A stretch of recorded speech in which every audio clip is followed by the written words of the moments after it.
इलेक्शनचं वातावरण या ठिकाणी चालू झालेलं आहे.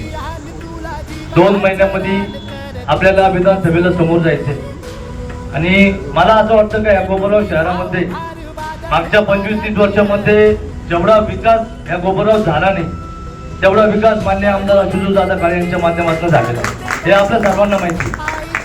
आपल्याला या माध्यमातून 2 महिने सर्वांना या ठिकाणी एक संघटना म्हणून आपण एकजुटीने काम करायचं आहे.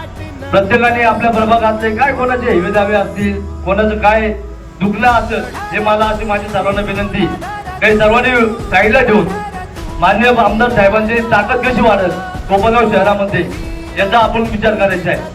आपल्या सर्वांच्या ताकदीने